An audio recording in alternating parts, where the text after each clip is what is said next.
Ada 3 poin penting terkait dengan peristiwa Isra dan Mi'raj. Yang ketiganya menjadi catatan krusial yang bahkan didokumentasikan oleh para ulama, dari ulama klasik sampai dengan yang kontemporer. Bahkan seorang mufassir besar kenamaan asal Mesir yang sangat populer dikenal dengan Syekh Muhammad Mutawalli Asy-Sya'rawi, bukan hanya dalam kitab sirah yang beliau hadirkan, As-Sirah An-Nabawiyah, tapi bahkan menuliskan satu kitab khusus untuk bisa menampilkan 3 poin penting ini terkait dengan peristiwa Isra dan Mi'raj.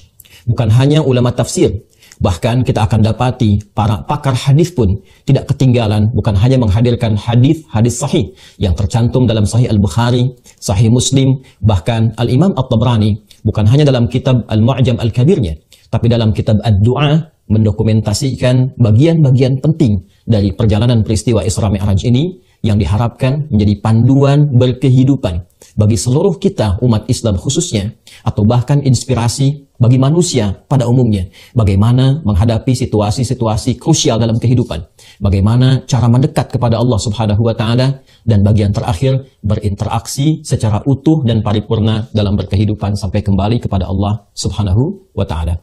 3 bagian ini yang kita akan coba batasi dalam tausiah singkat di kesempatan kali ini, dan semoga Allah memberikan kemudahan dalam menyampaikan, memahami, dan mengamalkan apa yang telah kita pelajari nanti. Para hadirin sekalian, dan mohon izin kepada para ulama, tidak bermaksud untuk menggurui, namun menghadirkan kembali apa yang guru-guru telah kita ajarkan kepada kita semua. Peristiwa Isra Mi'raj, bagian pertama, diawali pada tahun ke-10 dari kenabian Rasulullah SAW. Bukan ke-10 Hijrah, tapi 10 kenabian dari Rasulullah SAW saat dilantik menjadi Nabi dan Rasul. Diawali di bulan Ramadan, saat wafatnya Sayyidah Khadijah radhiyallahu ta'ala anha. Pun demikian, wafatnya paman Nabi tercinta, Abu Talib. Wafat paman dan istri tercinta ini, yang sejatinya sudah dipahami dan diketahui oleh kita semua bahwa keduanya adalah tameng terdekat Rasulullah SAW dalam berdakwah. Bagaimana ketika Nabi menghadapi berbagai tantangan yang ada di masyarakat Mekah pada umumnya di masa itu, Fatrah Makkiyah, maka pamannya Abu Talib adalah orang pertama yang maju membela Nabi, yang datang untuk memberikan penjelasan-penjelasan yang melindungi keadaan Rasulullah SAW, baik dakwahnya pun demikian keadaan fisik Nabi yang dimungkinkan tersakiti pada masa itu. Bila pun ada kesulitan di luar ketika menyampaikan risalah, maka pulang ke rumah. Di rumah pun Nabi SAW mendapatkan pencerahan, perlindungan yang menenteramkan, rasa kasih yang mendamaikan, bukan hanya dari keadaan di luar yang mendapatkan, boleh jadi intimidasi, serangan-serangan, persekusi, tapi bahkan tatkala mendapati awal perjumpaan dengan malaikat Jibril alaihi salam saat menerima puncak wahyu itu, maka Sayyidah Khadijah adalah sosok yang paling menenangkan, yang paling mendamaikan, yang paling menguatkan. Jadi di luar ketika Nabi mendapatkan gangguan, ada tameng dari pamannya Abu Talib, dan di dalam rumah ketika membawa kegelisahan, ada pendamai yang menenteramkan, yang berwujud sosok istri yang paling dicintai, yaitu Sayyidah Khadijah radhiyallahu ta'ala anha. Di waktu yang bersamaan, tahun ke-10 Hijrah itu, keduanya wafat di tahun yang sama, kembali kepada Allah Subhanahu wa Ta'ala. Nabi SAW tentu diliputi oleh rasa kesedihan yang mendalam, rasa duka yang sangat luar biasa, sampai para sejarawan sepakat menjadikan tahun ini sebagai tahun kesedihan dalam sejarah Islam, dinamai dengan Amul Huzni. Dalam keadaan demikian, maka Nabi menghadapi satu realita. Di luar yang tadinya ada pembela, ada perisai, ketika hilang perisai itu, maka cacian, intimidasi, persekusi dirasakan langsung oleh Nabi SAW tanpa sekat dalam menyampaikan risalah dakwah itu. Pulang ke rumah pun, yang biasanya ada yang menenteramkan, yang memberikan kedamaian, yang memberikan kekuatan dengan kata-kata yang meneduhkan itu, sekarang tidak didapati lagi. Maka Nabi melihat ada peluang harapan di suku terhormat di luar wilayah Mekah Al-Mukarramah, sekitar 100 km.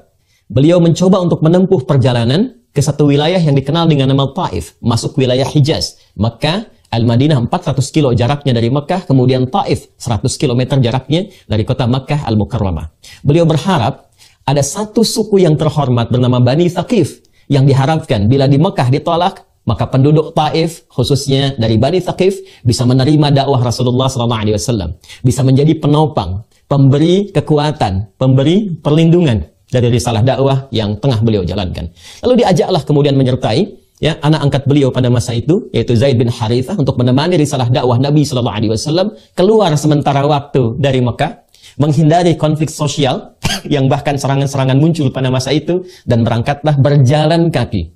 Kita garis bawahi, berjalan kaki 100 km ke wilayah Taif. Namun apa yang terjadi?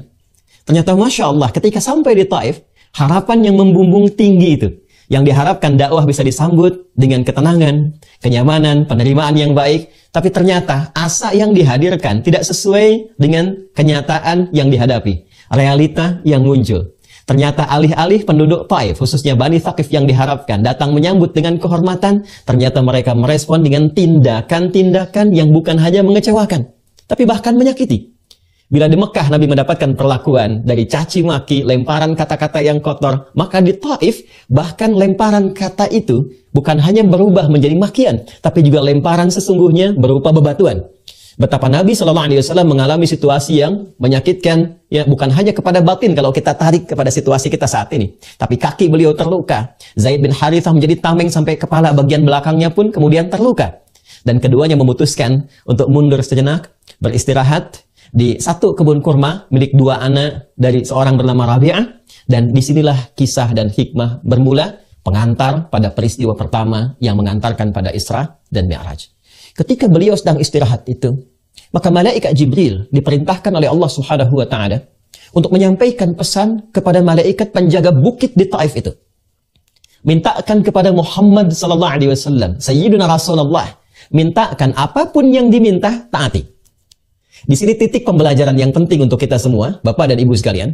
Seperti telah kita ketahui, ketika sampai malaikat penjaga bukit itu dan menyampaikan, ya Rasulullah Muhammad sallallahu alaihi wasallam, apa yang engkau perintahkan, aku taati. Sekiranya engkau perintahkan aku saat ini untuk mengangkat bukit di Taif ini dan menimpakan kepada penduduk yang telah menyakitimu, maka seketika aku akan lakukan. Maka mari kita lihat bagaimana jawaban Rasulullah sallallahu alaihi wasallam di bagian pertama pembahasan tentang Isra Mi'raj ini, yang jawaban inilah kemudian didokumentasikan secara lengkap oleh Al-Imam At-Tabrani dalam kitabnya Ad-Du'a, pun dikuatkan dalam kitab Mu'jamnya. Dan ini bagian terpenting yang mengantarkan pada peristiwa Isra dan Mi'raj. Apa jawaban Nabi? Nabi mengatakan, la, jangan lakukan. Fa'innahum qawmun la ya'lamun. Boleh jadi mereka menghadirkan respon yang menyakiti itu, yang melukai itu, bukan karena diniatkan untuk sengaja melukai, bukan karena diniatkan untuk sengaja menyakiti, namun mereka melakukannya karena boleh jadi mereka belum tahu saja hakikat tentang sesuatu. Mereka belum tahu tentang manfaat agama ini. Maka aku berharap esok lusa ada keturunan-keturunan di Bani Thaqif, ada keturunan-keturunan di Taif ini yang kelak akan beriman pada risalah Muhammad sallallahu alaihi wasallam. Lantas seketika beliau berdoa dan perhatikan permohonannya kepada Allah Subhanahu wa taala. Ilahi, ilaika ashku dha'fa quwwati wa qillata hilati wa hawani 'alan nas. Ya Allah, saat ini aku mengaduhkan kepadamu tentang kelemahanku dan kurangnya dayaku di hadapan manusia. Ya Arhamar Rahimin, duhai yang sempurna kasih dan sayangnya. Anta Rabbul Mustad'afin. Aku menyadari dan meyakini engkau adalah perawat setiap orang-orang yang lemah, golongan-golongan yang terlemahkan. Anta Rabbi, dan engkau pun Rabb yang merawatku, yang menyayangiku, yang mengasihiku. Ila man takiluni. Setelah perlakuan di Taif ini, kemana lagi engkau perkenankan aku untuk melangkah menyampaikan risalah dakwah? Ila ba'idin yatahajjamuni. Apakah ke tempat yang masih jauh dan di tempat itu masih ada sekelompok orang yang akan menyakitiku? Am ila aduwin malaktahu amri. Atau tempatnya masih dekat, yang ketika aku sampai ke tempat itu masih ada orang-orang yang tidak suka kepadaku lantas akan menyakitiku lagi. Masya Allah. Malam takun bika alayya ghadabun fala uballi. Sepanjang engkau tidak marah kepadaku, aku tidak peduli. Engkau sampaikan aku ke tempat yang jauh dan berpotensi menyakiti aku, atau tempatnya masih dekat dan berpotensi aku disakiti kembali, berpotensi aku dimusuhi kembali, aku menerima ya Allah. Yang penting engkau tidak marah kepadaku.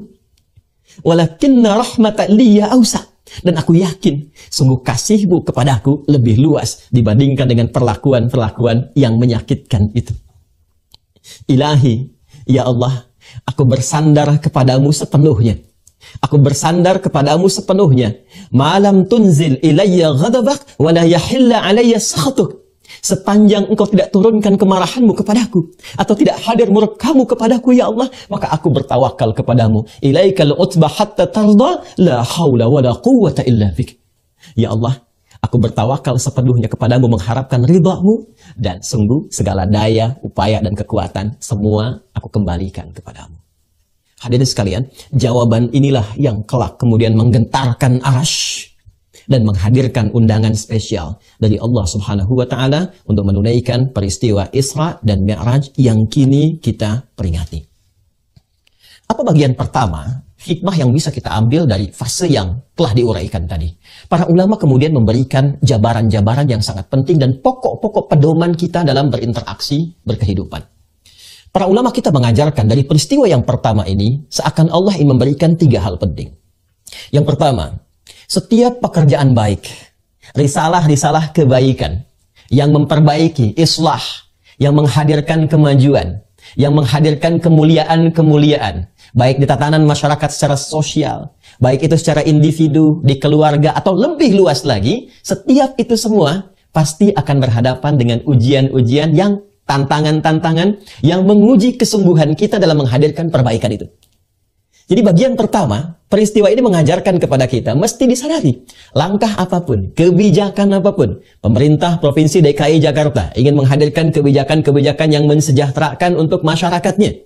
Wali Kota Jakarta Utara ingin memberikan kebijakan-kebijakan yang memakmurkan untuk wilayahnya. Para ulama ingin berdakwah menyampaikan risalah yang memberikan pencerahan kepada umat. Jangan dikira bahwa itu akan berjalan begitu saja mudah. Ya, fitrah pengantar Isra Mi'raj memberikan kesan kepada kita, semua yang baik itu pasti akan berhadapan dengan ujian-ujian, tantangan-tantangan yang hikmahnya justru ingin menguji bagaimana kesungguhan kita dalam menghadirkan kebaikan itu. Bagaimana keseriusan kita dalam menghadirkan perbaikan yang menyejahterakan itu. Itu yang dimaksudkan Quran surah ketiga Ali Imran di ayat 142 itu. Am hasibtum an tadkhulul jannata walamma ya'lamillahu alladhina jahadu minkum wa ya'lamas sabirin. Apa dikira Anda akan mudah begitu saja mendapatkan kesuksesan dalam menampilkan program-program kebaikan dan puncaknya mendapatkan surga itu? Apakah mudah begitu saja? Sementara belum dilihat bagaimana kesungguhan, keseriusan kita untuk mewujudkan semua yang baik itu. Jadi ternyata fitrah yang baik akan berhadapan dengan ujian-ujian yang nampak terlihat buruk, tapi sesungguhnya menguji keseriusan dan kesungguhan kita bagaimana mewujudkan kebijakan-kebijakan yang baik itu berwujud karakter kinerja. Itu satu. Dan semakin tinggi, semakin besar perubahan dan kebijakan kebaikannya, maka semakin tinggi pula tantangannya. Itu yang dimaksudkan di Quran surah kedua Al-Baqarah di ayat 214. Am hasibtum an tadkhulul jannata walamma ya'tikum mathalul ladzina khalau min qablikum massathumul ba'sa wad-dharra wa zulzilu hatta yaqula ar-rasul wal ladzina amanu ma'ahu mata nasrullah ala inna nasrallahi qarib. Jangan dikira mudah begitu saja mendapatkan harapan-harapan kebaikan, bahkan surga, puncak kemuliaan yang diharapkan mudah didapatkan begitu saja. Kata Allah tidak. Kesuksesan akan bersanding selalu dengan ujian. Ibu ingin mendapatkan anak yang sukses. Jangan dikira mudah begitu saja. Berharap, berdoa, sukses, langsung sukses. Tidak. Akan ada ujiannya. Akan ada kesabaran yang menjadikan kita melihat setiap perubahan-perubahan dari anak itu. Bila di skala keluarga saja sudah sedemikian kompleks, maka hal yang lebih besar lagi, spektrum yang lebih luas lagi, di lingkungan kemasyarakatan, di lingkungan berbangsa, bernegara, maka tantangannya lebih besar lagi. Seperti orang dulu pernah sukses melewati ujian, maka kita pun yang berkeinginan sukses, kata Allah, akan diberikan ujian yang setara dengan kadar ikhtiarnya. Kadang baksun, ringan. Kalau Anda ingin ke masjid, apakah serius mau ke masjid, mau ke JIC? Maka diturunkan hujan rintik-rintik, itu baksun namanya. Masih berangkat nggak kalau hujan? Ya, orang Arab mengatakan kalau ini ringan, dia katakan la ba'sa, ini ringan, nggak apa-apa. Orang Indonesia lebih hebat lagi, labas, lewat. Kalau masih berangkat, hujan dinaikkan levelnya, lebih besar lagi. Darlah, yang berdampak kepada fisik. Masih mau berangkat nggak? Masih mau cari payung nggak? Kalau dengan yang deras sedikit masih belum berangkat, artinya level kita masih digerimis. Masih ujian-ujian kecil. Kalau membuat kebijakan, ya ini ingin bikin bangunan A, ingin bikin taman B, ya baru karena cacian sedikit saja, baru karena kritik saja, sedikit tidak jadi dilakukan, itu masih gerimis level ya. Itu pengantarnya. Ya. Maka yang paling menarik ketika Anda melangkah pada kebijakan yang besar, dakwah yang besar, risalah yang besar, wazulzilu. Terkadang Allah hadirkan ujian-ujian yang menggoncang kepada jiwa. Zilzal itu seperti gempa. Ya, pikiran kita gempa. Bagaimana merencanakan ini? Tantangannya lebih besar. Hati kita gempa. Kadang-kadang malam nggak bisa tidur. Ya. Ada pekerjaan di suami di kantor jadi bermasalah. Pulang ke rumah istri jadi pikiran. Itu zilzal, gempa. Ya, wazulzilu. Ya normal. Rasul pun mengalami itu. Hatta yaqula Rasul walladzina amanu ma'ahu mata nasrullah. Rasul mengalami itu. Nabi mengalami itu. Karena fitrah kesuksesan yang besar akan menghadirkan fitrah ujian yang menguji kesungguhan kita untuk mewujudkan segala kebesaran yang diharapkan itu. Itu bagian yang pertama. Bagian yang kedua, masih dalam segmen pertama. Isra dan Mi'raj. Pelajaran ini mengantarkan kesan kepada kita bahwa bagaimana sikap Rasulullah SAW melihat secara proporsional dan elegan segala respon yang beliau terima dalam menyampaikan risalah kebaikan itu. Tadi kita katakan, tidak semua orang-orang yang berhadapan dengan kebijakan kita, baik di pemerintahan misalnya, atau bahkan dalam dakwah ketika menyampaikan, boleh jadi nggak semuanya sependapat. Dan di antara yang tidak sependapat itu, mungkin boleh jadi akan mencibir, boleh jadi akan mencela, boleh jadi akan mengkritik. Indahnya, narasi pengantar Isra Mi'raj mengajarkan kepada kita, sikapi semua respon itu secara proporsional. Seperti Nabi mengajarkan. Tidak semua yang mengkritik kemudian harus balas dengan cacian. Tidak semua yang memberikan masukan-masukan walaupun tidak menyenangkan, lantas kemudian kita respon dengan tindakan yang kontraproduktif. Tidak. Ya, perhatikan bagaimana Nabi merespon. La, fa innahum qaumun la ya'lamun. Itu yang hilang sekarang di kita. Di spirit Isra Mi'raj mengantarkan kita untuk berpikir dengan jernih, membangun ukhuwah bukan terpecah belah, mencintai bukan menyakiti, merangkul bukan memukul. Ini satu fenomena yang kita hadapi sekarang ini. Bagaimana masyarakat terpolarisasi secara luas. Ya, saling mencela satu dengan yang lainnya. Padahal ayatnya kita hafal. Ya ayyuhalladzina amanu, Quran surah 49 itu. Di ayat yang ke-11. Hei orang-orang yang masih merasa punya iman. La yaskhar qaumin qaum. Jangan saling mencela. Berapa banyak sekarang celaan kita dapati dalam kehidupan. Di media sosial. Ya, dalam kehidupan kita secara langsung. La yaghtab ba'dukum ba'dha. Jangan bikin hoax. Sekarang kita dapati, jangankan masyarakat biasa. Para ulama dipertentangkan Kiai A dengan B. Ormas A dengan Ormas B. Pihak A dengan B. Itu realita yang sekarang kita hadapi. Dan spirit Isra Mi'raj yang kita peringati saat ini, seharusnya menjadi solusi untuk itu. Itu yang dimaksudkan Quran. Surah ke-41 Fussilat. Di ayat yang ke-34 itu. Wala tastawil hasanatu wala sayyi'ah. Idfa' billati hiya ahsan. Ya. Nggak sama yang baik dengan yang buruk itu. Kalau ada keburukan kita dapati dari respon itu, maka hadirkan respon yang elegan. Jangan dibalas buruk dengan yang buruk lagi. Kalau mampu, balas dengan yang baik, kata Allah. Kalau yang satu mencela, dibalas dengan celaan, maka apa bedanya dengan celaan yang pertama? Celaan itu hanya akan keluar dari lisan yang pulsanya pulsa celaan. Kalau memang sudah tercela, kenapa harus dicela lagi? Itu indah sekali gambaran Qurannya. Idfa' billati hiya ahsan. Kalau kamu insan beriman, kata Allah, maka secara proporsional saja. Kalau sudah tercela, nggak usah dicela lagi. Balas dengan yang baik. Fa idzal ladzi bainaka wa bainahu. Ini adawatun ka'annahu waliyyun hamim. Boleh jadi balasan yang baik ini dari respon-respon negatif yang disampaikan, jika dibalas dengan positif, dengan yang menyenangkan, itu cemberut, di sini senyum, di sana memaki, di sini memuji, maka apa yang terjadi? Kata Allah, boleh jadi permusuhan itu akan berubah menjadi kasih sayang yang menyatukan secara setia. Perhatikan bagaimana Nabi Musa dan Harun diperintahkan oleh Allah untuk mendakwahi Fir'aun. Fir'aun itu kan makhluk paling zalim yang kezalimannya diabadikan oleh Al-Quran. Ngaku Tuhan. Ya, orang sekarang paling banter ngaku nabi. Di Jakarta pernah ada yang ngaku malaikat ya. Dulu pernah pengen nurunkan malaikat Jibril di Monas. Ya. Alhamdulillah itu diamankan oleh polisi kita. Ya, polisi kita tuh luar biasa. Jangankan teroris tuh yang ngaku malaikat ditangkap juga. Kemudian diluruskan, ya diluruskan, diberikan pembinaan dan seterusnya. Tapi orang sekarang paling banter kalau nggak ngaku nabi, ngakunya malaikat. Fir'aun ngaku Tuhan. Ana rabbukumul a'la. Hobi bunuh orang. Al-Baqarah 49. Yudzabbihuna abna'akum wa yastahyuna nisa'akum. Ya, kalau kita baca Al-Bidayah wan Nihayah, Ya, dari 16 jilid itu di jilid yang kedua tentang kisah Nabi Musa, itu bagaimana Al-Imam Ibnu Katsir mengilustrasikan ibu-ibu Bu yang mau lahiran itu didampingi 2 algojo. Dipantau terus, lahir laki-laki baru keluar merah dari rahim ibundanya, baru keluar, kalau laki-laki eksekusi. Itu Firaun dan koleganya.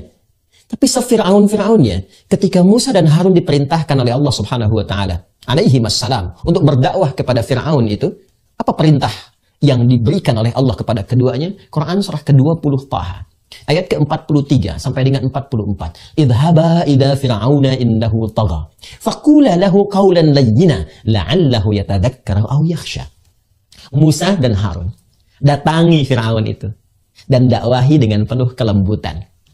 Allah tidak katakan berikan respon yang keras, tegur saja, tidak. Allah katakan dakwahi dengan kelembutan. Mungkin dengan sikap lembut itu, boleh jadi dia sadar bahwa dia keliru dan menyimpang dari kekuasaannya, dari jabatannya. Ternyata Islam itu datang bukan untuk meruntuhkan jabatan, bukan untuk meruntuhkan kekuasaan, tapi mengarahkan, membimbing jabatan, kedudukan, dan kekuasaan pada keadaan yang terhormat dan melahirkan maslahat. Itu indahnya. Maka spirit pengantar Isra Mi'raj memberikan pesan kepada kita bahwa jika dalam kita menghadirkan perbaikan-perbaikan, entah itu tugasnya ulama, masyayikh, habaib, asatidz dalam mencerahkan umat, membimbing umat, atau juga tugas di umarah. Sekarang di wilayah Jakarta ada gubernurnya, wali kotanya, dan turunan-turunannya. Bila didapati respon-respon, gejolak-gejolak sosial, maka spirit Isra Mi'raj mengantarkan kepada kita, hadapi dengan proporsional. Lihat mereka, siapa mereka, maka berikan respon sesuai dengan kadarnya masing-masing. Ketiga, ini bagian terpenting. Allah Subhanahu wa taala ketika melihat Rasulullah SAW memberikan sandaran perlindungannya, harapan-harapan pembelaannya kepada paman dan istrinya tercinta itu, maka disinilah Allah ingin menjadikan semua perlindungan, harapan-harapan itu hanya terpusat kepada Allah saja dan menjauh dari harapan-harapan kepada manusia. Maka wafatlah di tahun yang sama. Kita bisa mengatakan wafat sesuai ajal. Tapi apa sebabnya? Karena musabbib dan musabbab itu tidak ditanya, tapi sebab dipelajari. Musabbib yang mewafatkan, musabbab yang diwafatkan tidak harus ditanya, tapi sebabnya itu yang dipelajari. Sayyidah Khadijah radhiyallahu taala anha, Abu Thalib paman Nabi radhiyallahu taala anhu, meninggal dunia keduanya di waktu yang bersamaan dan keduanya pelindung bagi dakwah Nabi, bagi risalah Nabi. Wafat di tahun yang sama dan Allah berkehendak memberikan perlindungan langsung tanpa adanya harapan-harapan yang disematkan kepada makhluk. Pelajaran besar. Seakan Allah yang memberikan gambaran. Jika kita bersandar pada teman, itu bagus. Boleh jadi dalam lingkungan dakwah kita punya sahabat. Kiai A bersahabat dengan Kiai B, dengan Habib C, dengan Ustadz D, ya dengan Syekh C. Di pemerintahan ada sahabat. Gubernur bersahabat dengan sekda. Wali kota bersahabat dengan wakilnya, dengan staf-stafnya, semua menjamu persahabatan untuk bersinergi menyukseskan program yang telah dipersiapkan. Tapi bersandar kepada sahabat, itu tidak akan abadi. Kalau bukan terbatas karena kedudukan, kalau sudah tidak menjabat lagi, sulit untuk mewujudkan bersama-sama. Apalagi kalau sudah batas kehidupannya berakhir. Sahabat kita meninggal, siapa yang jadikan sandaran? Alih-alih kita bersandar kepadanya, dia yang bersandar kepada kita untuk kita menggotong jenazahnya. Betapa banyak sekarang pejabat, bahkan Pak Gub saja, berapa banyak kemudian karena pandemi COVID kita berdoa kepada Allah, semoga yang telah berpulang dinilai sebagai syuhada, orang-orang baik yang dirahmati. Tapi kita belajar dari situ, berapa banyak kita menggotong sahabat kita, mengangkat jenazah mereka, mengantarkan ke kuburan. Dan terkadang mereka lah orang terdekat yang memberikan inspirasi dalam kehidupan. Pak Sekda Allah yarham Saifullah Yusuf, orang baik yang kami juga mengetahui, Masya Allah, ya, pada akhirnya kembali kepada Allah. Dan puncaknya kita pada akhirnya kembali kepada Allah. Ya. Masya Allah. Ya, teman-teman sekalian, Bapak Ibu sekalian, yang ingin saya tekankan adalah peristiwa ini memberikan kesan kepada kita. Kalau ingin mendapatkan perlindungan sempurna, kalau ingin mendapatkan bimbingan sempurna, maka arahkan semua harapan-harapan itu pada satu titik saja. Arahkan semua permohonan perlindungan itu kepada Zat yang Maha Menguasai saja. Tidak salah kita berteman, tidak salah kita menggantungkan harapan, tapi puncak seluruh harapan, arahkan seluruhnya kepada Allah saja. Ketika kawan-kawan di lingkungan kita memiliki keterbatasan dan ketergantungan kita hanya kepada Allah, maka Allah akan memberikan perlindungan tanpa ada batas, bahkan dari segala hal yang dianggap mustahil oleh manusia.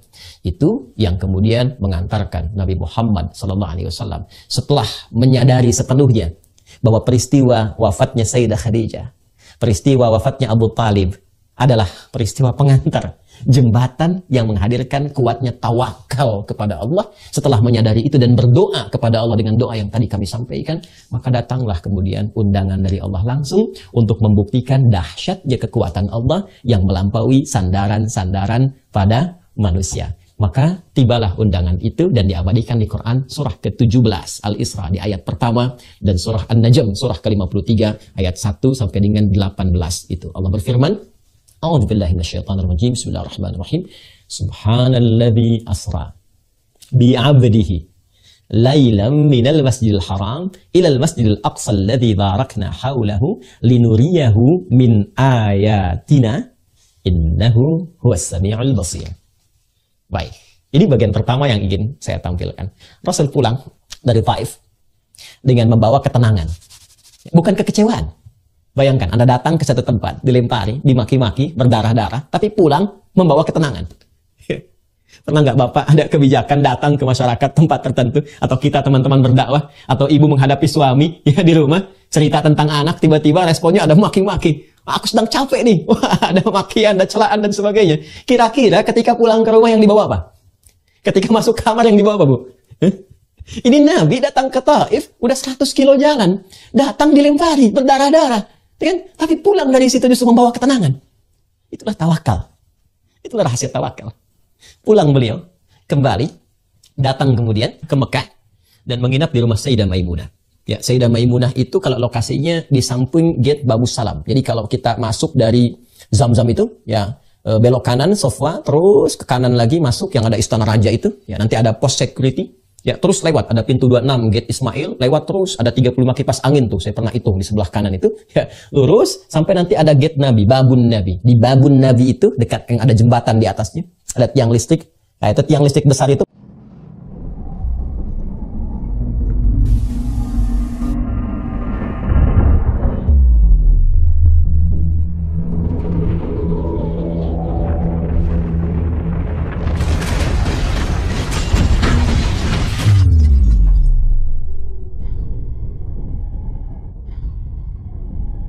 Posisi rumahnya Abu Jahal dulunya.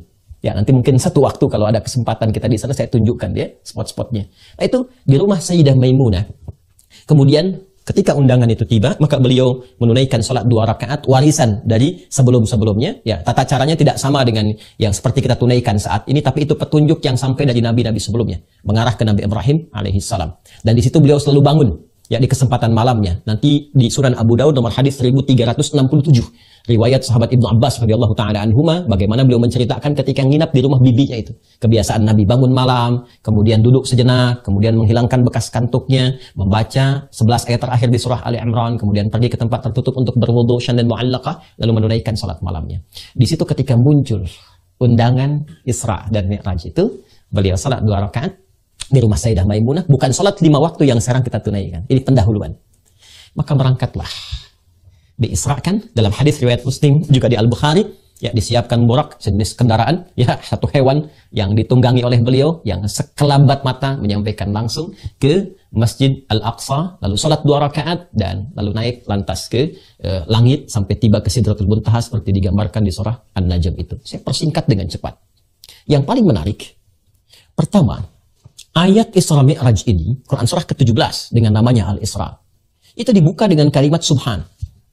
Ya, para ulama kita, insya Allah semua sudah mengetahui tentang makna kalimat Subhan ini. Di dalam bahasa Arab, apalagi diksi Al-Quran, jika disebutkan ada ayat dibuka dengan kata Subhan, Subhanallah, Subhanalladzi, dan turunan-turunannya, maka informasi yang digambarkan di ayat itu ingin disampaikan berisi peristiwa-peristiwa besar yang kadang tidak mampu ditangkap oleh akal. Ya. Bukan tidak masuk akal, tapi akal nggak mampu nangkap. Ingat itu ya. Jadi semua yang melekat pada manusia, itu sifatnya terbatas. Awas, hati-hati, hati-hati. Mata itu terbatas. Semakin jauh objeknya, semakin tak terlihat. Telinga itu terbatas. Semakin frekuensinya itu turun di bawah 20 Hz atau di atas 20.000, kita nggak bisa dengar. Ya. Jadi kalau pendengaran terbatas, penglihatan terbatas, kenapa akal selalu tidak ingin terbatas? Jadi akal pun punya keterbatasan. Nggak semua bisa ditangkap oleh logika. Bukan tidak logis, tapi akal belum mampu menangkapnya. Karena itu, ketika ada ayat dibuka dengan kata subhan dan turunan-turunannya, maka ingin menggambarkan bahwa peristiwa yang dimaksudkan adalah peristiwa yang besar, yang boleh jadi belum mampu ditangkap oleh akal, yang dengan itu jangan sampai menghadirkan penilaian-penilaian negatif yang bertentangan dengan sifat-sifat dan keagungan Allah Subhanahu wa Ta'ala. Ya. Ini yang menjadikan ketika ayatnya turun sekaligus membantah cemoohan-cemoohan yang diprovokasi oleh Abu Jahal pada masa itu. Ya, nggak mungkin bisa terjadi nih. Ya memang nggak masuk akal karena akalnya belum sampai. Masa dalam semalam bisa datang ke Isra, bisa datang ke Masjidil Aqsa, naik ke langit, sepertiga malam aja balik lagi. Sementara mereka menempuh perjalanan ke Palestina, wilayah Masjidil Aqsa itu bisa berbulan-bulan. Muhammad SAW, Sayyidina al-Mustafa, sepertiga malam ke Masjidil Aqsa, naik ke atas, turun lagi. Ya, maka mereka mulai mencemooh, ada yang ragu, ada yang meninggalkan, ada yang berkata, gimana Tuhannya Muhammad ini, mustahil ini nggak benar ini. Maka Allah turunkan jawaban, subhan, aku tidak seperti yang kalian tuduhkan, nggak seperti yang kalian sifatkan. Ya, Allah kalau berkehendak sangat berkuasa, apapun bisa terjadi. Ini sekaligus memberikan penguatan kepada Rasulullah. Ya, perhatikan, apa yang bisa dikerjakan oleh pamanmu Abu Talib? Apa yang pernah bisa dilakukan oleh istrimu Sayyidah Khadijah? Mereka punya keterbatasan. Allah kalau berkehendak, jangankan melindungimu, memperjalankan engkau ke tempat terjauh pun, hanya sekali pandangan, engkau bisa sampai.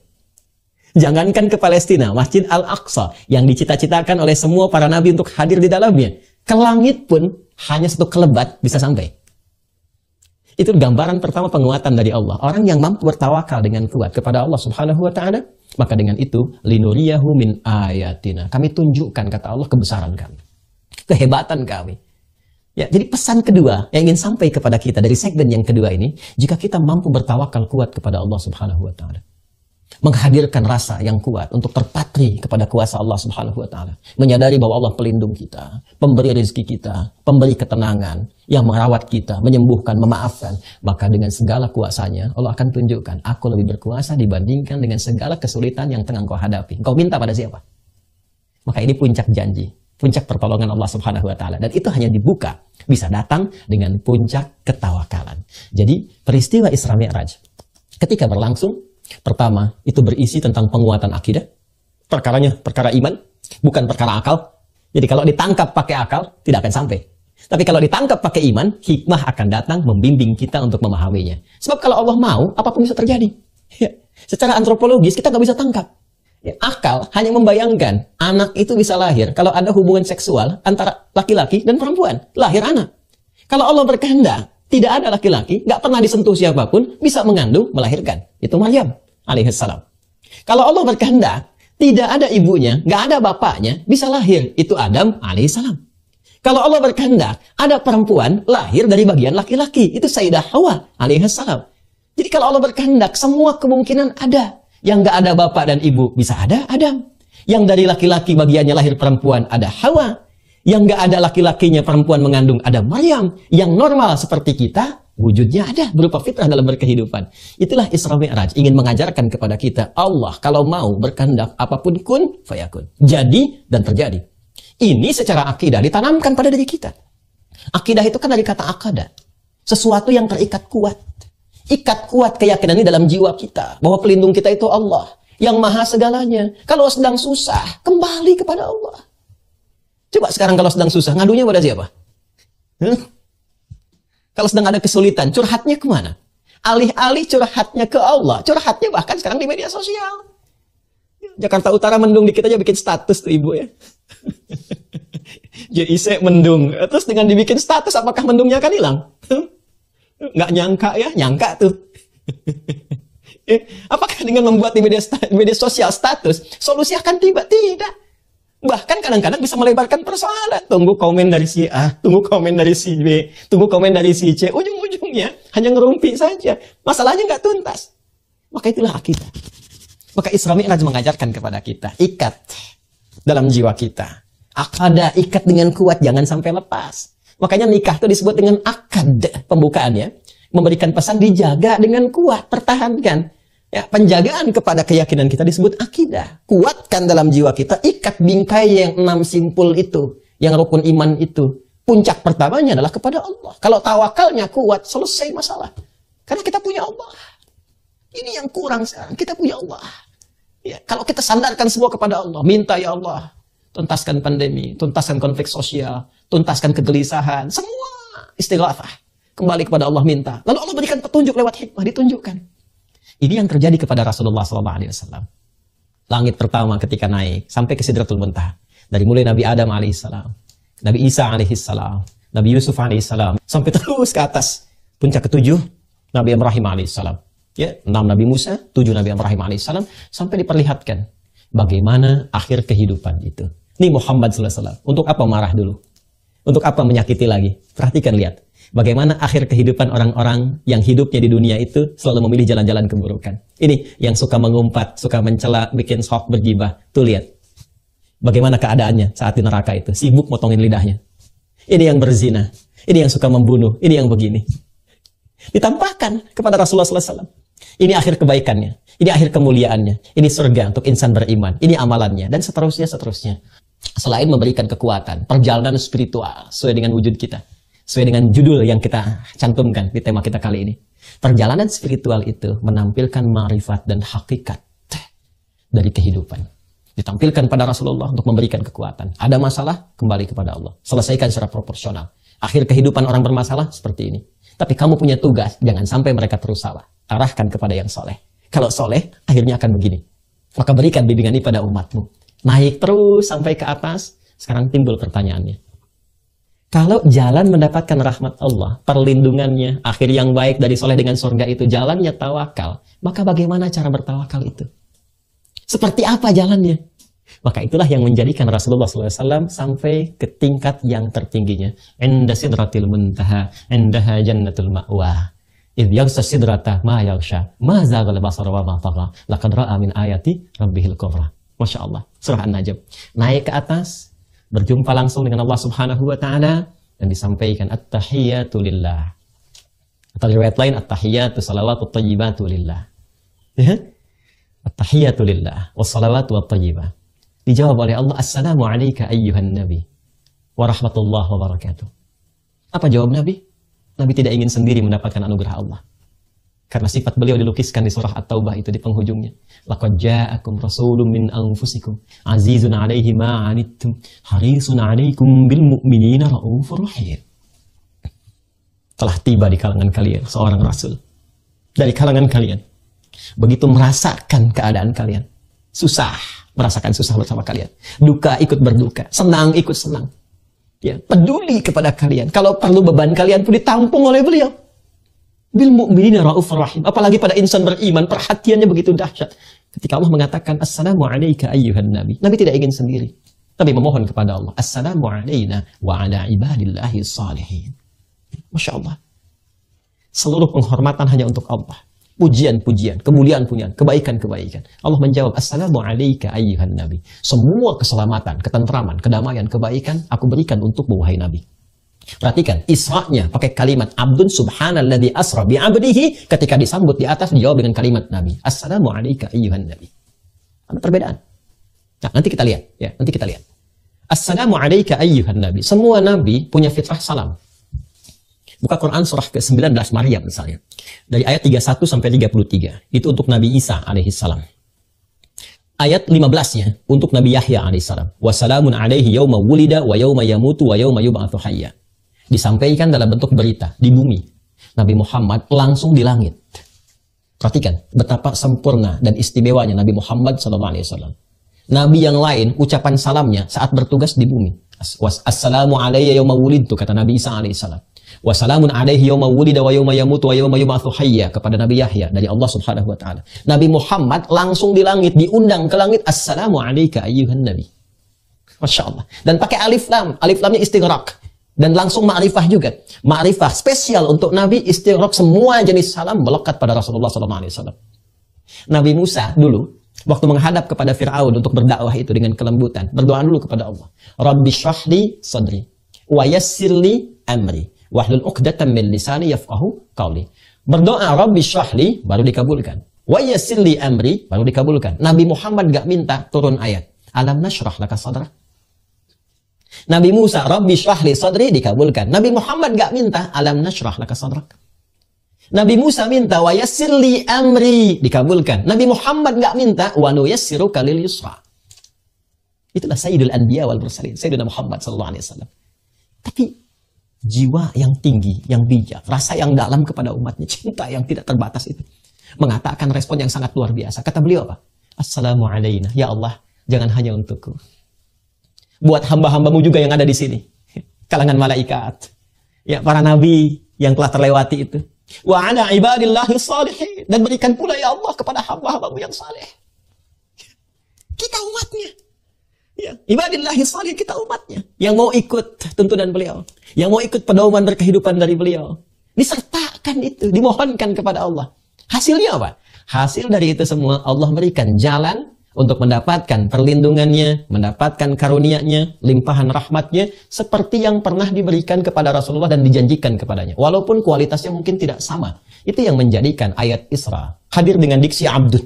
Subhanalladzi asra bi'abdihi. Secara hakikat itu untuk Rasulullah. Ya, ada yang berpendapat mufassir mengatakan abdun di sini adalah jasad dengan rohnya. Ya, dinaikkan. Tapi ada tafsir yang mengatakan secara metafor itu sifat penghambaannya. Artinya apa? Jika ada semua makhluk-makhluk ini, hamba-hamba Allah, bersifat menghamba sepenuhnya kepada Allah. Jadi kalau kita menghamba sepenuhnya, bukan hanya Nabi, bukan hanya Rasul, kita pun, kalau kita mau menghamba kepada Allah, bertawakal kepada Allah, sujud kepada Allah, maka akan mendapatkan perlindungan yang serupa yang Allah berikan kepada Nabi Muhammad SAW, walaupun dengan kualitas yang tidak sama dan situasi yang berbeda. Jadi kesan yang indah. Jadi kalau kita mau menghamba, istri yang menghamba, suami yang menghamba, saat sulit, Allah akan tolong kesulitan di keluarga. Pegawai yang menghamba, pejabat yang menghamba, ulama yang menghamba, ditolong oleh Allah. Ya. Nah, sekarang jalan untuk menghamba itu seperti apa? Abdun itu kan dari kata abada, ya abudu. Ya kan? Abdun, jamaknya disebut dengan ibad. Ya? Bagaimana cara menghambanya? Maka cara menghamba ini tiada lain adalah dengan cara meningkatkan tawakal yang didasari dengan sinyal iman. Di tawakal itu asalnya dari iman. Imannya naik, dengan iman naik, tawakal itu akan hadir dan kuat dengan sendirinya. Itu rumus di Quran surah ke-8 Al-Anfal di ayat yang kedua. Innamal mu'minuna alladzina idza dzukirallahu wajilat qulubuhum wa idza tuliyat 'alaihim ayatuhu zadatuhum imana wa 'ala rabbihim yatawakkalun. Perhatikan ujungnya. Sungguh insan beriman yang sejati itu cirinya, jika disebutkan nama Allah ada getaran dalam hatinya. Yuk dicek ya. 5 kali dalam sehari itu disebutkan nama Allah. Setiap pergantian waktu dalam sehari. Subuh, zuhur, asar, maghrib, isya. Dari subuh sampai malam. Dicek. Diperdengarkan Allahu Akbar, Allahu Akbar. Ada nggak respon di hati kita? Kalau masih ada, itu tanda iman. Tapi apakah iman itu kuat atau tidak? Ya, tergantung kepada sifat tawakalnya. Bagaimana supaya kuat? Latih. Wa idza tuliyat 'alaihim ayatuhu. Jika dibacakan, ditampakkan, dilihatkan pada mereka ayat-ayat Allah. Dan Isra Mi'raj itu bagian dari ayat Allah. Baca lagi. Kembali ke surah Al-Isra ayat kedua. Linuriyahu min ayatina. Ini peristiwa Isra Mi'raj ini bukan hanya diperingati. Seharusnya momentum meningkatkan iman kita. Ini spirit kita harus bertambah. Jadi bukan tiap tahun secara formalitas kita memperingati peringatan Isra Mi'raj. Alhamdulillah bagus. Tapi apa hasilnya?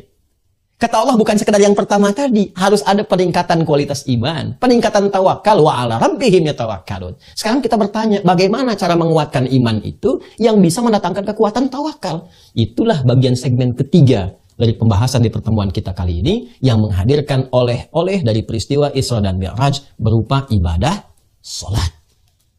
Berupa ibadah salat.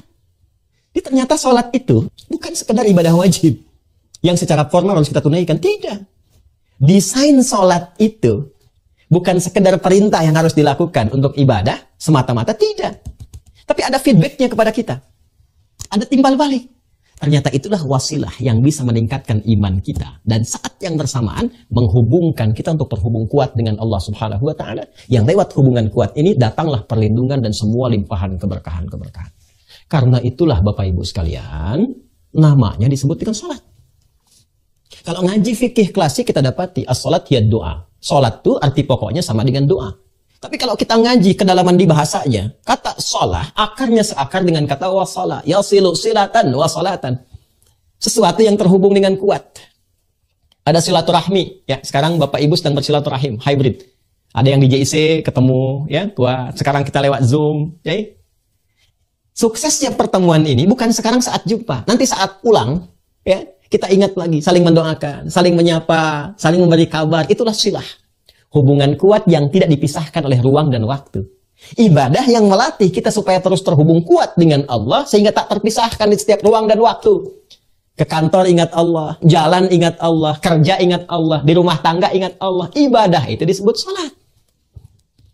Karena itu nama lain salat itu zikir. Zikir itu ingat, eling. Ya. Buka Quran surah keempat. An-Nisa ayat 103. Fa idza qadaytumus salata fadhkurullaha qiyaman wa qu'udan wa 'ala junubikum. Kalau kamu selesai menunaikan salat, maka keberhasilan itu bisa dilihat. Kalau setelah salat, ingat sama Allah, terhubung. Tuh. Quran surah ke-20 Thaha ayat ke-14. Wa aqimis salata li dzikri. Tunaikan salat sebagai zikir kepadaku. Jadi kalau orang salatnya benar, apa yang terjadi? Ada ketersambungan, konektivitas dia dengan Allah Subhanahu wa taala. Kalau ingat kepada Allah, pasti akan terlindungi. Perlindungan pertama dari maksiat. Gak ada orang ingat Allah itu bisa korupsi. Saat korupsi dia ingat Allah. Gak mungkin korupsi. La yasrikul mu'min indama yasrik fahuwa mu'min. Kata Nabi, gak mungkin orang beriman itu mencuri ketika mencuri masih ada iman dalam dirinya. Karena ingat Allah. Gak mungkin keluar dari JIC setelah menunaikan ibadah sholat Jumat atau sholat fardu. Tiba-tiba keluar tertukar sandal. Mustahil. Sebab saat akan dipakai ingat Allah. Wah, yang saya mana ya? Saya kayaknya yang ini ya. Padahal dia masuk gak pakai sandal itu. Ini gak mungkin terjadi. Gak mungkin salah ketik ketika bertugas. Karena tahu diawasi oleh Allah. Terhubung. Kalau konektivitasnya tinggi, itu yang menjadikan perlindungan Allah datang. Menjaga dari perbuatan buruk. Ketika yang buruk itu dapat dihindarkan, maka yang baik akan datang. Rahmat Allah, perlindungan, kebaikan, kemuliaan. Itu yang menjadikan kekuatan iman bertambah. Karena itulah kalimat sholat pertama dalam Al-Quran. Itu dibuka dengan kata iman. Buka Quran surah kedua Al-Baqarah di ayat yang ketiga. Sebelum Allah menyebutkan sholatnya, imannya dulu yang ditampilkan. Alladzina yu'minuna bil ghaib wa yuqimunas shalah. Ya, cara meningkatkan ketakwaan, kemuliaan, kebaikan dengan cara meningkatkan iman itu dengan baik. Setelah iman itu meningkat, apa yang terjadi? Latih dia. Dengan apa? Dengan sholat. Alladzina yu'minuna bil ghaib wa yuqimunas shalah. Dan dahsyatnya, ikatan iman yang diaktifkan lewat salat itu ternyata itu penanda pertama penghambaan kita kepada Allah Subhanahu wa taala. Masih ingat ayatnya yang di Al-Isra ayat kedua? Subhanalladzi asra bi 'abdihi. Tadi saya katakan abdun akarnya dari kata abada, ya'budu. Ya? Kemudian apa lagi? Orangnya abdun. Jamaknya disebut dengan ibad. Perintahnya u'bud. Sekarang perhatikan, setelah kita menghamba kepada Allah, datang menuhankan Allah Subhanahu wa taala dan mengatakan dari kita hamba, apa perintahnya? Pindah ke Quran surah ke-20 Thaha ayat ke-14. Innani anallah la ilaha illa ana fa'budni. Fa'budni. Kata Allah, sungguh akulah Allah. Gak ada Tuhan yang layak dipertuhankan disembah kecuali aku. Fa'budni. Perintahnya pakai fi'il amr. U'bud. Ya, kalau kita lakukan, maka yang melakukannya disebut dengan abdun. Jamaknya disebut dengan ibadun. Sembah aku, kata Allah, menghamba kepada aku. Kita bertanya bagaimana caranya ya Allah? Teruskan ayatnya. Wa aqimis sholata lidzikri. Menghamba itu caranya dengan menunaikan sholat. Jadi sholat itu identitas penghambaan kita kepada Allah yang menunjukkan kekuatan dan keberadaan iman. Ya, setelah itu iman menguat, dipakai sholat. Dalam sholat kita mengaku hamba, kita ikrarkan. Apa kalimatnya? Ya, turunan dari kata abdun lagi. Ya. Apa yang kita katakan? Iyyaka na'budu wa iyyaka nasta'in. Allahu Akbar. Coba lihat. Subhanalladzi asra bi 'abdihi 'abada. Perintahnya ubud, ya. Innani anallahu la ilaha illa ana fa'budni. Kemudian kita menghamba dengan menunaikan salat, wa aqimis salata lidzikri. Saat salat kita katakan kami hamba ya Allah. Sekarang kami menghamba seperti Engkau perintahkan. Engkau minta kami menuhan kamu, kami menuhankanmu ya Allah. Kau minta kami menyembahmu, kami menyembahmu ya Allah. Engkau minta sholat, kami sholat ya Allah. Iyyaka na'budu. Masya Allah. Ketika ada kalimat iyyaka na'budu, apa jawab Allah? Perhatikan, bukankah Nabi ketika naik ke atas peristiwa Mi'raj itu diberikan perlindungan oleh Allah? Jaminan perlindungan, jaminan kekuatan, jaminan kebaikan, jaminan pertolongan dari semua persoalan-persoalan yang dihadapi. Pertolongan ma'unah. Minta tolong, ista'ana yasta'inu. Kita minta tolong, nasta'in. Baik ya? Menghamba, persamaannya diberikan pertolongan. Sekarang kita meminta kepada Allah, ya Allah, Engkau katakan syarat menghamba itu. Ya? Kami mesti tulus, dan dengan menghamba itu hasilnya kami mendapatkan perlindungan dari pertolonganmu. Sekarang kami minta, langsung diajarkan oleh Allah kalimatnya. Iyyaka na'budu wa iyyaka nasta'in. Iyyaka na'budu wa iyyaka nasta'in. Makanya tadi saya katakan, seperti Nabi mendapatkan pertolongan dari Allah, kita pun kalau menghamba akan ditolong. Walaupun kadarnya berbeda, sesuai dengan ketakwaan dan kesungguhan kita menunaikan penghambaan pada Allah. Iyyaka na'budu wa iyyaka nasta'in. Ya. Karena itulah perintah sholat dibuka dalam Al-Quran itu disandingkan dengan permintaan tolong. Buka Quran surah kedua Al-Baqarah di ayat ke-45. Wasta'inu bis-sabri was-salah. Kalau engkau punya persoalan dalam kehidupan, kata Allah, terima dulu.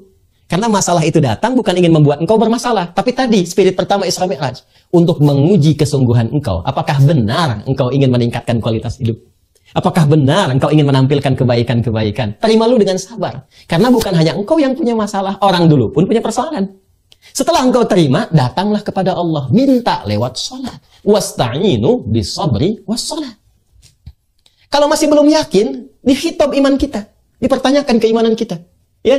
Karena tadi ada hubungan antara iman dengan sholat. Ditunaikan sholat, iman kuat. Iman kuat, tawakal naik. Rumus Quran surah 8 ayat 2. Tawakal naik, pertolongan tiba. Karena itu kalau orang masih ragu dengan pernyataan ini, Allah turunkan ayat 153. Quran surah kedua Al-Baqarah ayat 153. Imannya dulu disebutkan. Ya ayyuhalladzina amanu. Hei semua yang beriman, masih punya iman nggak? Bahkan pakai ayyuha tuh, 150 kali disebutkan dalam Al-Quran. Ayyunya kan munada, fungsi taukid. Para ulama kita sudah jauh lebih dulu mengetahuinya. Haknya itu tanbih. Pakai ya disebutkan 361 kali dalam Al-Quran. Itu panggilan untuk nida'ul qarib, mutawassit, dan ba'id. Memanggil yang dekat, yang menengah, yang jauh. Alladzina disebutkan 1080 kali dalam Al-Quran. Itu isim mausul, bentuknya jamak tanpa batas. Seakan Allah ingin mengatakan, hei semua yang merasa punya iman. Mau imannya lemah, sedang, ataupun kuat karena dekat dengan Allah. Aku tegaskan ya, aku ingatkan. Sepanjang kamu punya iman, kuatkan imanmu. Kalau punya masalah, kuatkan sinyal imannya. Nanti dari iman itu minta lewat apa? Sholat. Ya ayyuhalladzina amanu sta'inu bis-sabri was-salat. Kalau kamu punya masalah, minta sama Allah, kata Allah. Di sholat itu bukan sekedar ibadah formalitas yang kita tunaikan. Ya, untuk menyembah Allah. Tapi feedbacknya, manfaatnya untuk kita lagi. Jadi saking sayangnya Allah, kita diharapkan nggak punya masalah. Saking sayangnya Allah kepada kita. Setiap ada persoalan, selesai. Nih, subuh ke siang nih. Siapa yang nggak punya masalah? Subuh ke siang ini. Dari subuh ke siang ada masalah. Idealnya, konsepnya, datang kepada Allah, zuhur menghamba, minta diberikan solusi. Selesai. Idealnya, dari zuhur ke asar, ada masalah, selesai di asar. Dari asar ke maghrib, selesai di maghrib. Maghrib ke isya, selesai di isya. Jadi tidur itu tinggal istirahat. Makanya kalau sholatnya benar, hidup cenderung bahagia. Masalah tuntas. Hidupnya tenang, hidup nyaman, senang. Tenang dan senang dalam bahasa Arab itu disebut dengan falah namanya.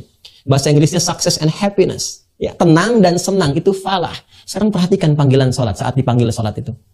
Kalau Anda bertanya, kenapa mesti sholat? Hayya 'alas sholah. DJ isi azan berkumandang. Live diperdengarkan.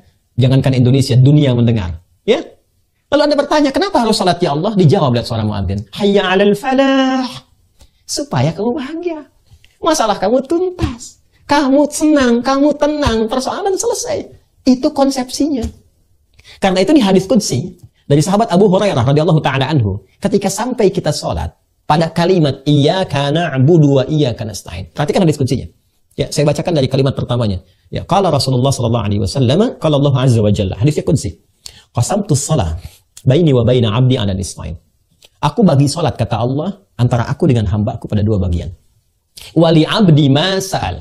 Dan kalau hamba-Ku benar menunaikan salat itu, maka apapun yang ia minta, aku akan berikan. Itu standarnya. Apapun yang dimintakan, Allah kabulkan. Sepanjang itu jadi kebutuhan. Karena Allah hanya mengabulkan apa yang dibutuhkan, bukan mengabulkan apa yang diinginkan. Perhatikan hadisnya. Idza qala al-'abdu alhamdulillahi rabbil alamin. Saat seorang hamba, kalimatnya abdun, abdu. Lihat derivasinya, ya. Perubahan katanya di ilmu sharaf. Abada, ya'budu, u'bud, abdun, ibad, na'bud. Idza qala al-'abdu alhamdulillahi rabbil alamin, jika seorang hamba telah sampai pada kalimat alhamdulillahi rabbil alamin, alhamdulillahi rabbil alamin, qala Allah azza wa jalla hamadani 'abdi. Itu Bu, Pak, kata-kata kita dalam sholat dijawab oleh Allah. Hambaku sedang memujiku. Wa idza qala al-'abdu ar-rahmanir rahim, jika hamba berkata ar-rahmanir rahim, qala Allah azza wa jalla athna 'alayya 'abdi. Ketika hamba berkata Ar-Rahmanir Rahim, dijawab oleh Allah, hambaku sedang menyanjungku. Wa idza qala al-'abdu maliki yaumiddin, ketika hamba berkata maliki yaumiddin, qala Allah azza wa jalla, Allah menjawab, majjadani 'abdi, hambaku sedang mengagungkan. Sekarang perhatikan. Wa idza qala al-'abdu iyyaka na'budu wa iyyaka nasta'in. Ya Allah, sekarang aku menghamba kepadamu seperti apa yang kau perintahkan. Kau katakan menghamba, aku menghamba. Kau katakan salat, aku salat. Wa iyyaka nasta'in, sekarang aku punya persoalan dalam kehidupan. Dan kau maha tahu ya Allah dengan itu semua. Aku mohon solusinya darimu. Aku minta tolong hanya kepadamu. Apa jawabannya? Kalau Allah azza wa jalla, Allah menjawab, hadza baini wa baina abdi wa li abdi ma sa'al. Inilah perjanjian antara aku dengan hambaku. Kalau hambaku benar salatnya sampai ke kalimat ini, apapun sekarang yang dia minta, aku akan berikan. Allahu akbar. Ini rahasia dalam salat, Bu, Pak. Jadi salat itu untuk kita. Salat itu anugerah, bukan sekedar oleh-oleh dari Isra Mi'raj. Yang kita katakan tingkatkan salat, tapi kita mesti lihat ada apa di balik salat itu. Ini yang menjadikan, Bu, Pak, semua nabi rasul itu salat. Coba cek dalam Al-Quran. Dan mereka semua ketika ada persoalan itu salat, menyampaikan hajatnya kepada Allah. Ya. Silahkan cek Nabi Zakaria. Ya. Itu mendapatkan ujian, belum mendapat keturunan dalam tempo waktu yang lama itu di surat Maryam itu kan. Ya. Dari ayat kedua itu sampai ayat ke-15 sampai dapatnya. Itu kan doanya tuh sangat lirih sekali. Ya Rabbi inni wahanal azmu minni washta'ala ra'su syaiba wa lam akum bidu'aika rabbi syaqiyya. Dari rambut hitam sampai memutih, belum dapat keturunan, fisiknya sudah letih. Istri secara medis, maaf ibu, secara medis istri beliau divonis menopause dan mandul. Elisabeth namanya, istri Nabi Zakaria itu, saudaranya Imran ya dengan Hannah. Apa yang terjadi? Salat. Salatnya spesial, ditunaikan di mihrabnya Maryam. Pindah surahnya ke surah ketiga Ali Imran ayat 38 sampai 39. Ditunaikan salat di mihrabnya Maryam, cari tempat yang mustajab. Apa yang terjadi? Perhatikan ayatnya, viral sampai dengan sekarang. Hunalika da'a Zakaria rabbah. Di mihrab itu Nabi Zakaria kemudian salat, memohon kepada Allah, berdoa. Qala rabbi habli min ladunka dzurriyyatan thayyibah innaka sami'ud du'a. Ya Allah, mereka mengatakan memvonis istriku tak mungkin punya keturunan. Kata mereka, enggak mungkin aku punya anak. Istriku divonis secara medis, monopause dan mandul, gak mungkin punya keturunan. Maka aku hanya meminta kepadamu, sang pemberi tanpa punya batas. Sifat Allah yang memberi tanpa batas disebut dengan Wahhab. Qala rabbi habli, ya Allah, yang engkau memberi tanpa batasan. Mereka mengatakan, aku punya keterbatasan, engkau tak punya batas. Mohon anugerahkan keturunan darimu saja. Hanya engkau yang mampu mendengar doaku. Kalau pada yang maha mengabulkan doa, pada yang maha mendengar tidak mengabulkan, lantas kepada siapa lagi aku mesti memohon? Apa yang terjadi? Perhatikan ayat 39-nya. Itu baru minta, Pak, Bu. Belum selesai sholatnya. Baru berdoa dalam sholat. Sholatnya belum selesai, masih berdiri. Sholat belum selesai. Bahasa Arabnya berdiri itu qa'imun. Masih sholat, yusolli. Tiba-tiba turun malaikat langsung. Pakai fa lagi. Para ulama kita, Masya Allah, para masyayikh, ya, lebih mengetahui daripada kami. Fa itu kan di ilmu nahwu, harfu atfin rabitin baina syai'aini bila hudud. Huruf yang menyambungkan konjungsi dua peristiwa tanpa jeda. Peristiwa pertama berdoa, peristiwa kedua dikabulkan doa. Antara berdoa dengan dikabulkan, nggak ada jedanya, Pak. Orang Betawi bilang nggak pakai lama gitu. Fanadathu, seketika turun malaikat menyeru kepada Nabi Zakaria. Fanadatul malaikatu, perhatikan syahidnya. Wa huwa qa'imun yusalli fil mihrab. Annallaha yubashshiruka bi Yahya. Turun malaikat, sedangkan beliau masih berdiri dalam sholatnya. Baru selesai doa, belum selesai sholat. Jadi kalau sholatnya benar, kita berdoa, belum selesai sholat pun dijawab, Pak. Bu, itu yang menjadikan semua nabi sholat. Ya. Nabi Isa ketika lahir, ya, itu sudah dalam buayan ibunya, sudah mengatakan, mendeklarasikan, saya sholat. Buka Quran surah ke-19. Ya, surah Maryam, ayat 1 sampai 33. Ayat 31 sampai 33. Wa ja'alani mubarakan aina ma kuntu wa awsani bis shalah. Allah memberkahi aku dan juga ibuku. Allah mewasiatkan kepadaku supaya aku salat. Nabi Isa, Yesus, Mesias, salat. Nabi Musa sebelumnya salat. Quran surah ke-20 ayat ke-14. Innani anallahu la ilaha illa ana fa'budni wa aqimis salata li dzikri. Itu perintah Allah pada Nabi Musa. Tarik jauh lagi, Nabi Ibrahim salat. Bahkan ke Ismail, ke anaknya, meminta sholat. Nabi Ismail itu minta kepada keluarganya sholat. Buka Quran 19, surah Maryam, ayat ke-55. Wa kana ya'muru ahlahu bis sholah. Kan? Baik ya? Wa kana ya'muru ahlahu bis sholah. Nabi Ibrahim mengatakan, inna sholati wa nusuki wa mahya wa mati lillahi rabbil alamin. Yang diviralkan nanti oleh Sayyidina Ali, iftitahnya Nabi SAW di Sunan Abu Daud itu. Ya kan? Jadi semua sholat. Jadi kalau kita tarik dari Nabi Muhammad SAW sampai ke Nabi Adam, semua sholat. Ya, Muhammad bin Abdullah bin Abdul Muttalib bin Hashim bin Abdul Manaf bin Qusay bin Murrah bin Kilab bin Ka'ab bin Ghalib bin Fihir bin Malik bin Nadar bin Khuzaimah bin Mudrika bin Ilyas bin Nizar bin Mudar bin Ma'ad bin Addi bin Adnan bin Adri bin Muqawwam bin Nahur bin Tarikh bin Ya'rub bin Yasjub bin Nabit bin Ismail alaihissalam bin Ibrahim alaihissalam bin Azar au bin Nahur bin Abir bin Kinan bin Arfakhshad bin Sam bin Nuh alaihissalam bin Mikhlail Batushala bin Kinan bin Anwas bin Tis bin Adam alaihissalam. Salat. Jadi Nabi sholat, Rasul sholat. Kita bukan Nabi, bukan Rasul. Males sholat, tapi pengen ditolong. Siapa kita? Jadi aneh. Jadi aneh tuh. Kalau ingat almarhum Abang Dki Izzuddin MZ itu kan kita jadi senyum sendiri gitu kan. Kan banyak nih anekdot dari beliau itu. Ya, ketika susah mengatakan, aku sedang diuji. Ya, ikut sekolah nggak pernah, tapi pengen ujian. Ya, sekolah di mana pengen ujian? Ya, kita mengatakan diuji, tapi nggak pernah dekat sama Allah. Ya gimana mau diuji? Ini gambaran gitu ya. Jadi Bapak Ibu sekalian, saya ingin katakan bahwa sholat itu penting. Ternyata manfaatnya untuk kita. Dan keterkaitannya dengan Isra Mi'raj tadi saya uraikan. Secara ayat sudah ada.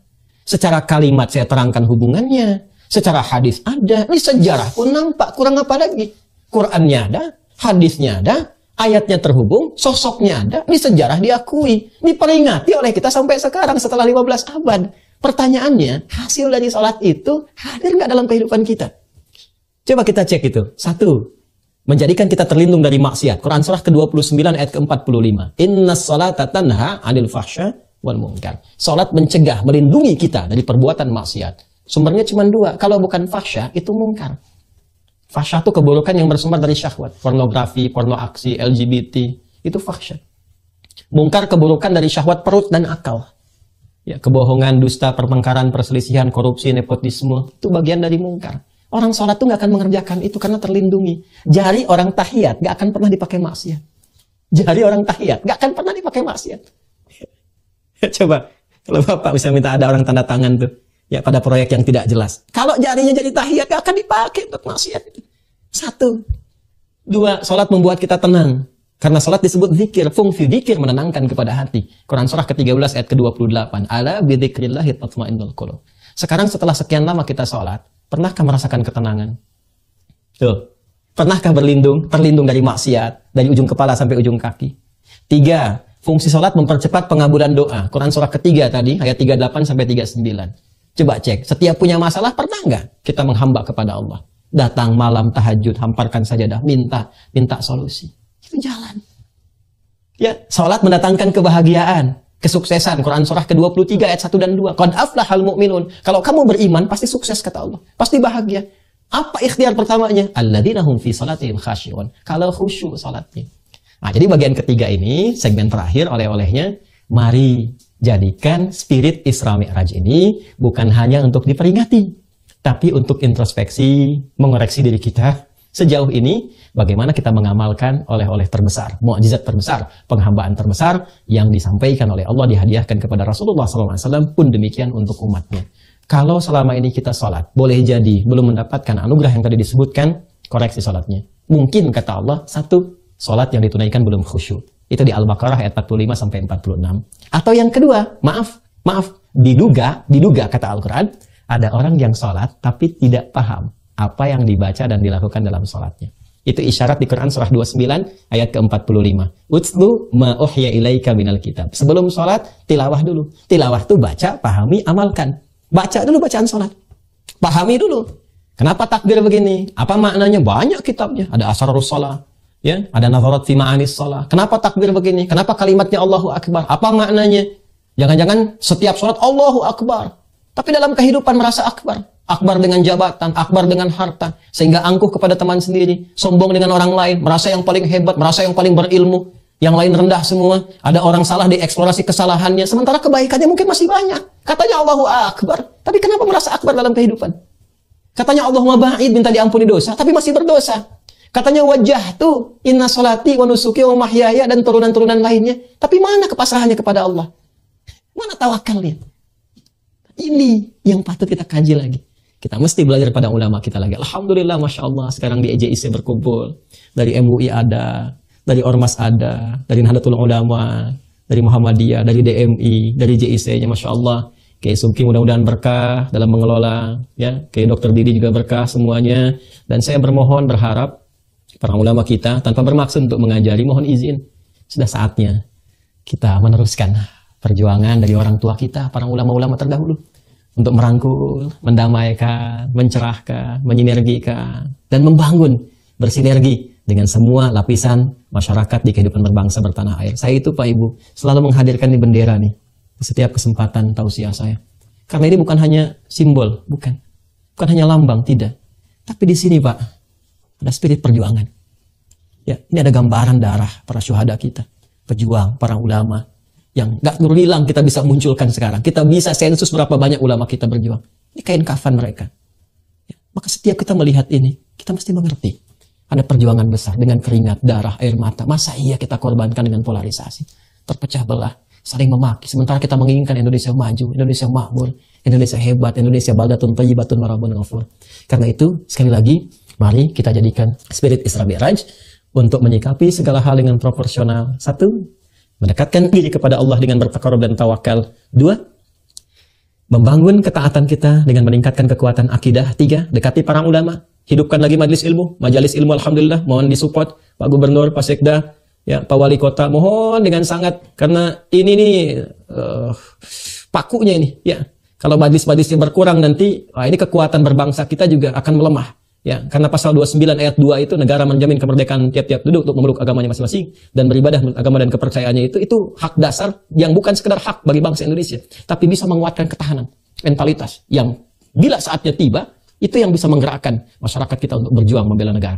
Jadi mohon hidupkan lagi majelis ilmu, masjid-masjid diisi kembali, kita menyesuaikan dengan keadaan dan mudah-mudahan Allah merahmati kita semua. Dan yang terakhir, jaga salat, apapun jabatan kita pasti wafat. Kita kembali kepada Allah. Harus takut satu saat berpulang. Dan hisab pertama adalah tentang amalan salatnya. Idza salahat, salaha sairu amali. Wa idza fasadat, fasada sairu amali. Kalau baik salatnya, baik semua amalan lainnya. Kalau buruk salatnya, itu pertanda ada bahaya besar yang menanti saat kembali kepada Allah Subhanahu wa ta'ala. Terima kasih atas perhatiannya. Mohon doa dari semua. Semoga istiqomah untuk seluruhnya. Allahumma taqabbal minna innaka antas sami'ul alim. Wa tub alaina innaka antat tawwabur rahim. Allahumma ij'al jam'ana hadha jam'an marhuma. Wa tafarruqana min ba'dihi tafarruqan ma'suma. Rabbana atina fid dunya hasanah. وفي الآخرة حسنة وقنا عذاب النار وصلى الله على سيدنا محمد وعلى آله وصحبه أجمعين وآخر دعوانا سبحانك اللهم وبحمدك نشهد أن لا إله إلا أنت نستغفرك ونتوب إليك والحمد لله رب العالمين والله وافق إلى أقرب الطريق فاستبق الخيرات السلام عليكم ورحمة الله وبركاته.